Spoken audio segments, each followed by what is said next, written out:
बताइए कोई जन्म के नाम पर कोई बुद्धिमान और श्रेष्ठ कैसे हो सकता है? रविदास जी से कोई बड़ा श्रेष्ठ व्यक्ति था क्या? क्या सोच विचार कि आज जमाने में का संगीत है कि नहीं है? जहाँ कहीं दुख ना हो, बेगम हो सब, जहाँ दुख ना हो, जहाँ गम ना हो, उसकी कल्पना संत रविदास जी ने करने का काम किया।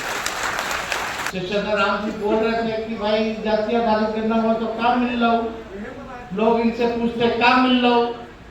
अरे जब जातीय आधारित करना हुआ तो तय हुआ जो भूमिहीन है, आदमखोर का मतलब समझते हैं ना?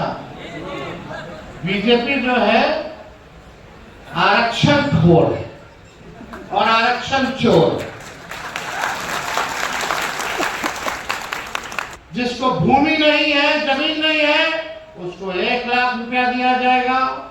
जिसका पक्का मकान नहीं है, उसको पक्का मकान बनाने के लिए 1,20,000 रुपया दिया जाएगा। जोर से बोले बीजेपी आरक्षण, आरक्षण खोर और आरक्षण चोर है कि नहीं है? बीजेपी के लोग सामाजिक न्याय में विश्वास नहीं करते, ये गॉडसे और गोवलकर में विश्वास करते हैं। ये लोग आरक्षण विरोधी लोग हैं, ये लोग संविधान विरोधी लोग। हम लोगों का मांग था, लड़ाई करते थे, संघर्ष करते थे कि जाति आधारित गणना होनी चाहिए। हम लोगों की मांग थी कि भाई आरक्षण की सीमा को बढ़ाना चाहिए। जब हम लोगों को मौका मिला सरकार में आने का, तो हम लोगों ने जाति आधारित गणना कराया और आरक्षण की फीसदी को हम लोगों ने 65%, हम लोग जो बैरियर तोड़ते हुए 65% पिछड़ा, अति पिछड़ा, दलित, आदिवासी को हम लोगों ने करने का काम किया। आपके आरक्षण को बढ़ाने का काम। आरक्षण तो बढ़ा, लेकिन हमारे चाचा जी पलट गए, बीजेपी आ गई सत्ता में, उस आरक्षण को फंसा दिया कोर्ट कचहरी में ले जाकर के। आज राष्ट्रीय जनता दल सुप्रीम कोर्ट में उसकी लड़ाई लड़ रहा है, जमीन पे भी लड़ रहा है, विधानसभा में भी लड़ रहा है। जो आप लोगों का बड़ा था आरक्षण, नौकरी में, एडमिशन में, हर जगह आपके समाज के लोगों को फायदा होता, उसको बीजेपी ने फंसा करके रख दिया। और हम लोगों की इसी टाइम मांग थी जब आरक्षण बढ़ाया था केंद्र सरकार से, इसको नौवीं अनुसूची में डालो जैसे तमिलनाडु का आरक्षण है, लेकिन केंद्र सरकार ने नहीं किया और 9-10 महीना बाद जाकर के कोर्ट कचहरी में इसको फंसा दिया। आज हम लोग लड़ाई लड़ रहे, लेकिन आप लोगों को समझना होगा, होशियार बनना होगा। ये आपकी बात करेंगे, लेकिन आपके पीठ में लगातार जो है खंजर भोंकने का काम करें। ये समय है कि अपने संविधान को, लोकतंत्र को आप सब सुरक्षित रखें, एकजुट रहें और सांप्रदायिक शक्तियों से, सामंतवादियों से आप लोग लड़ाई लड़े। ये हम लोग चाहते हैं। और हम लोगों की पार्टी नेशनल पार्टी, हम लोग जो सब लोगों को मौका देते हैं, आपके समाज के लोगों को भी मौका देते हैं, मंत्री बनाते हैं। पिछले बार आपके चंद्र राम जी को मंत्री बनाया, चुनाव नहीं जीते तो सुबेदार दास जी को हम लोगों ने मंत्री बनाने का काम किया, चंद्र राम जी को बनाया। तो आप सब लोग जानते हैं कि हम लोग तो हमेशा हर जगह जहाँ हो वहाँ हम लोग मौका देने में चूकते नहीं। आपके समाज को आगे बढ़ाने का जो रास्ता हो, उस रास्ता को हम लोग अपनाने का काम करते हैं। और आप लोगों का भी हमेशा हम लोगों को समर्थन और आशीर्वाद जो है मिलता रहता है।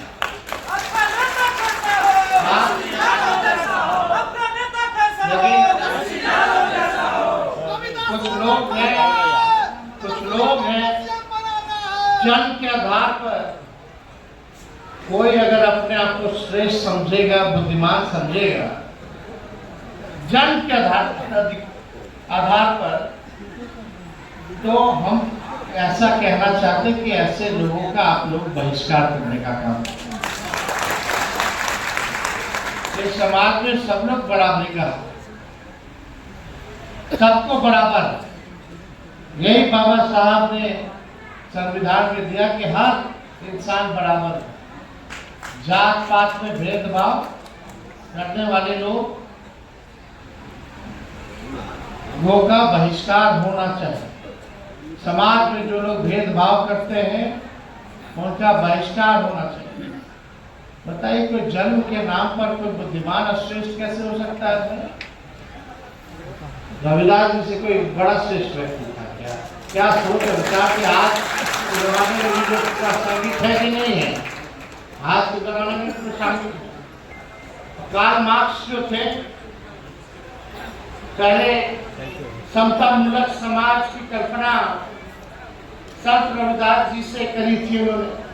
उससे पहले से ना संत रविदास जी जो है वो सब चीज जो है क्या करते थे, कार्ल मार्क्स से पहले। अगर आप देखें तो संत रविदास जी ने क्या सपना देखा था? बेगमपुरा का सपना देखा था। बेगमपुरा की बात करी थी, यानी ऐसा समझ जाइए जहां कहीं दुख ना हो, बेगम हो सब, जहां दुख ना हो, जहां गम ना हो, उसकी कल्पना संत रविदास जी ने करने का काम किया। तो हम लोग भी चाहते हैं बेगमपुरा की, जहां हमारे बिहार में कोई गम ना हो, किसी के दुख ना हो, ऐसा प्रदेश हम लोग बनाना चाहते हैं जहां भाई भाई बन करके हम लोग रहने का काम करें, जो राष्ट्र तरक्की करे, विकसित करे। ऐसी कल्पना जो है हम लोग देखना चाहते हैं। श्री चंद्रराम जी बोल रहे थे कि भाई जातीय आधारित करना हुआ तो काम मिल लो। लोग इनसे पूछते काम मिल लो। अरे जब जातीय आधारित करना हुआ तो तय हुआ, जो भूमिहीन है, जिसको परिवार में कोई नौकरी नहीं है, 94 लाख ऐसा परिवार है जिसका 6000 से नीचे का आय है, वो 6000 में क्या करेगा? उसके लिए हम लोग योजना ला रहे थे। जो परिवार में नौकरी नहीं है उसको 2 लाख रुपया का सहायता हम लोग करेंगे। जिसको भूमि नहीं है, जमीन नहीं है, उसको 1 लाख रुपया दिया जाएगा। जिसका पक्का मकान नहीं है उसको पक्का मकान बनाने के लिए 1,20,000 रुपया दिया जाएगा। अब बीजेपी आ गई। अब बीजेपी का लोग चाहेगा कि जो शोषित समाज है, जो वंचित समाज है, उसको लाभ मिले। कौन लोग हैं कचरा ढोने वाले? कौन लोग हैं मजदूरी करने वाले? कौन लोग हैं टेम्पू ठेला चलाने वाले? कौन है आखिर ये लोग जो भीख मांगने वाले लोग हैं, जिनका भूमि नहीं है, घर नहीं है? आज अगर हम लोग अभी तक रह गए होते तो आज इन लोगों को पैसा मिलना शुरू हो जाता, आर्थिक न्याय शुरू हो जाता था कि अपना जमीन ले ले, अपना घर चला सके, अपना पक्का मकान बना सके। खैर, बीजेपी को तो हम कहते हैं जैसे आदमखोर लोग होता है। आदमखोर का मतलब समझते हैं ना? बीजेपी जो है आरक्षण खोर और आरक्षण चोर। 65% हम लोगों का आरक्षण खा गया। आज 16% आप लोगों को नुकसान हो रहा। जो तेजस्वी बहाली निकलवाया, 5 लाख नौकरी दिया, 3.5 लाख प्रक्रिया धीम कराया, आज आपके भाई को, आपके बेटे को, बेटियों को नौकरी मिलता 50,000 का नुकसान हो रहा है आप लोगों का। जो आरक्षण ही लोग खाने का काम किया, जो फंसाने का काम किया। इसलिए हम कहते हैं बीजेपी जो है आरक्षण, जोर से बोले, बीजेपी आरक्षण, आरक्षण खोर और आरक्षण चोर है कि नहीं है? आज ये लाभ आप लोग को मिलना चाहिए था कि नहीं मिलना चाहिए था? जिस परिवार में नौकरी नहीं है 2 लाख मिलना चाहिए था, नहीं दिया। लेकिन हम लोगों ने योजना, हम लोग की सरकार बनेगी तो तेजस्वी इस मंच से वादा करता है कि इस योजना को हम लोग लागू करेंगे, आपकी मांग को पूरा करेंगे।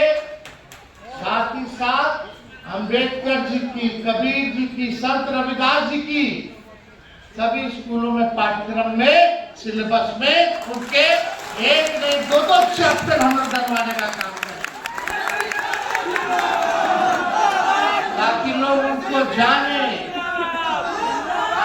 उनके विचार को लोग समझे, उनके विचार को आगे लोग बढ़ाएं, ये काम हम लोग करेंगे।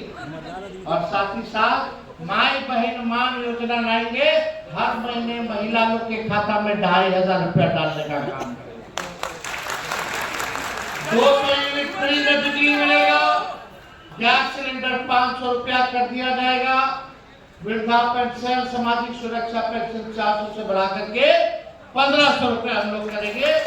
और आने वाले समय में और भी हम लोग जो है, जो घोषणाएं नहीं, जो हमारा प्रण है, जिसके जरिए बिहार आगे बढ़ेगा, जो हमारा विजन है, उसको और भी लोगों के लिए, सबके लिए हम लोग आगे और भी चीजें लाएंगे, वो आप लोगों को बताने का काम करेंगे। तो आप सब लोग आए, आप सब लोगों का तहे दिल से हम धन्यवाद देना चाहते हैं, शुक्रिया कहना चाहते हैं।